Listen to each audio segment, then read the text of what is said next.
I want to do a little addendum to my Star Wars Episode 7 The Force Awakens movie review. Check the link in the description below if you hadn't seen that. Because during the haze of fatigue and 14 or 15 hours of editing, I had forgot a few things, and I want to talk about a couple characters. One being Rey and her potential lineage, and also Supreme Leader Snoke, who I still think is going to be Darth Plagueis. So again, if you hadn't seen the movie yet, this will contain spoilers. I will be talking about specific things that happened in the movie, so don't watch if you don't want to be spoiled. Otherwise, check out some of my other videos. I got a lot of cool shit on this channel: Star Wars, Game of Thrones, Walking Dead. So go check that out and then come back to this after you see the movie.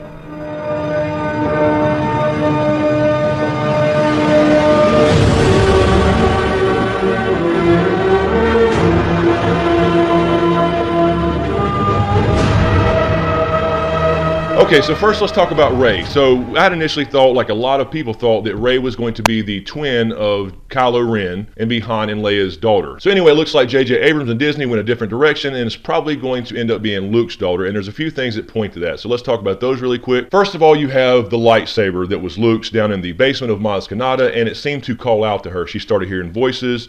Some of those voices were Anakin, some of those were Luke, and some of those have been confirmed to be Ben Kenobi. So it seems to be that that particular lightsaber, which was obviously Anakin's lightsaber, then Luke's, it seems to be calling out to her. I believe her as a character was part of the title of The Force Awakens because it kind of awakened in her, so to speak.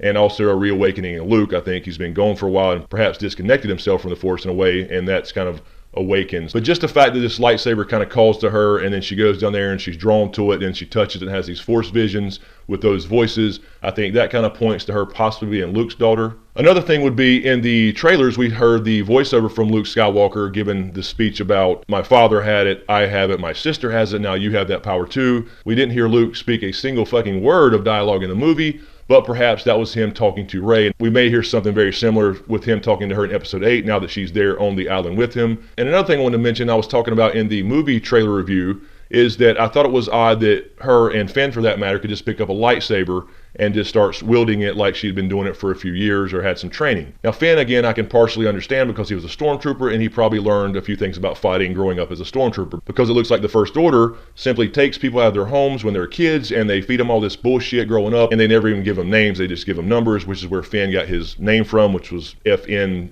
1, 2, 3, 4, 5, 6, whatever. But Rey held her own and whipped Kylo Ren's ass in the lightsaber fight at the end, and also did the Jedi mind trick before she knew how it was done. So that kind of points to maybe she had been trained before in the past. Now let me say here really quickly, all these ideas are not mine. A lot of these were from commenters in the movie review video, so thank you guys for that. I just want to kind of put all this together and add my own thoughts, so I'm not taking credit by any means for all these thoughts. But people are suggesting this, and I started thinking about it, that perhaps she was actually started to be trained by Luke when she was young. If she is in fact his daughter, that would make complete sense. She just doesn't remember, or she had her mind wiped in some way to protect her, or Luke thinks she's dead. And that's my personal opinion, the way Luke stared her down at the end of the movie, which is kind of creepy, but he also got a little bit emotional there at the end. It looked to me like, oh shit, you're alive. I think she got put on Jakku for a reason, and it wasn't that Luke wanted to just leave her behind and abandon everybody. I don't think he would abandon his daughter.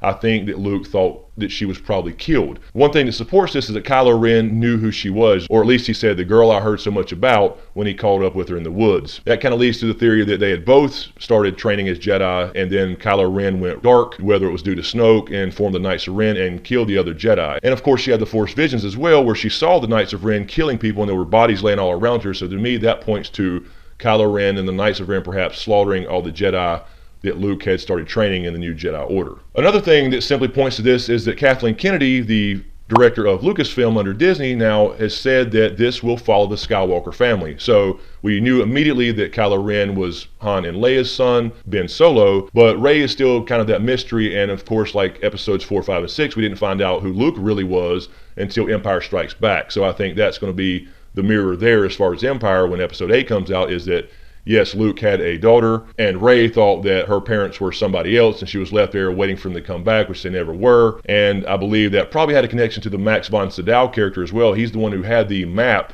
that was apparently needed to find Luke, and why did he have that? Although he died very quickly, he seemed to know about the Force and Luke Skywalker. Obviously he had the map. The other thing was that R2-D2 didn't wake up from his depression mode, or low power mode I should say, until Rey got there on the base. BB-8 already went over there beating on him. C-3PO pulled the sheet off of him where he'd been sitting there in low power mode ever since Luke had gone missing. He didn't react to BB-8 at all, although BB-8 had the map at that point. He could have woke up then and said, wait, I got the other half of the map. One thing I questioned earlier when somebody mentioned this in the comments was, how would a droid know when anybody shows up? Because droids can't feel the Force, you can't affect droids with the Force, etc. But maybe he just heard her talking and knew it was her. So something connects that. That was the only thing I could think of, and other people pointed this out as well, is that he woke up only when Rey showed up to the base. That seems to tie in with Luke, since R2-D2 has always been with Anakin and then Luke. And when they flew off to find Luke, now R2 is with Luke's daughter. And another quick little set of things is just the similarities between, Luke and her in the two different movies, Episode 4, New Hope, and this. They followed a very similar plot line and story as far as A New Hope, paralleling to The Force Awakens. But they're both just naturally good pilots. They both grew up on a desert type planet, one Tatooine and one Jakku. Luke had an uncle that died that kind of forced him into the war, so to speak, as far as Uncle Owen. And then of course you had Rey, if it is in fact Luke's daughter, she now has an uncle that died in Han Solo. And another quick point I would make is that when Leia at the end hugged her when she was about to go find Luke, and the first thing I thought was, why aren't you getting on the ship with him if you want to go see your brother? But Leia and her had a long embracing hug, and Leia seemed to sense something in her or something about her, but there was just some connection there. There was just no reason to sit there and hug that long and make that point of her looking at her the way she did. So those are the points I had on Rey, but I think if they do this, they obviously have to explain, okay, how did Luke have a child? So that they'd have to bring in the expanded universe a little bit, at least the idea of it, and some type of Mary Jade character, which was the girl that Luke married in the expanded universe, now Legends. Now they may change that name, but we may find out that his wife died, which would be Rey's mother, and he probably thought Rey was dead as well. And that's probably part of the reason he kind of distanced himself, took off, disappeared Yoda style, and maybe even cut himself off from the Force for a while, because I would say, well, wouldn't he know if Rey was dead or alive? Because he's powerful in the Force, they can sense when each other dies. But maybe he just lost his connection for a while. And of course, The Force Awakens in this movie, when she shows up and hands him the lightsaber, and he's like, oh shit, you're alive. I'm back, motherfuckers. And I would imagine that's probably the direction they're going, just based off some of these little hints they had and the similarities between her and Luke. And real quickly, I also want to talk about Supreme Leader Snoke and him still being Darth Plagueis. A lot of people are saying, well, he's not Darth Plagueis. He doesn't look like Immune. First of all, I would argue that he actually does kind of still look like Immune, and, just a modified version, because they did, I believe, in the Tarkin novel, kind of modify his appearance, kind of giving him more prominent ears and a prominent nose, as opposed to the traditional Immune character we know of from the expanded universe with Plagueis and his elongated head, where he barely has a nose and really just has ear holes. The other thing could be that the dark side takes a toll on you. So this could be a very old, damaged, and what have you Immune character if they do decide to make him that species. As we know, Darth Plagueis is canon, as he was mentioned in Revenge of the Sith when he talks to Anakin about the story of Darth Plagueis the Wise. So basically they can make him what they want and still be that character. The other thing I would say about his appearance really quick was, he is scarred. You can see he's kind of missing part of his lower jaw, and he's got a big scar on his head. And if they're taking some stuff from the expanded universe, the Darth Plagueis book, that could be the scarring that he had received from Palpatine when Palpatine tried to kill him. So that could explain his scarring. One really cool clue that I didn't think about and I missed the first time was that Kylo Ren calls Supreme Leader Snoke wise. He told that to Han Solo on the bridge. The Supreme Leader is very wise. And of course, Darth Plagueis is known as Darth Plagueis the Wise, and we saw that in Revenge of the Sith when Palpatine is telling Sidious about the tale of Darth Plagueis the Wise. The other thing was the music. You had this Snoke theme that was playing the entire time when they would go in and see Snoke's hologram, which was a 25-foot hologram, by the way, not a 25-foot character. And if you go back and look at Revenge of the Sith, the scene again where Palpatine is talking to Anakin, they play basically exactly the same theme. Go Google Snoke's theme, find it on YouTube, and then go look at Revenge of the Sith in that scene and listen to the music, and that's kind of a hint right there. And one other thing I would point to is him being obviously somebody that's not just Supreme Leader Snoke, just a made-up character, is at the end he says, go get Kylo Ren, it's time to complete his training.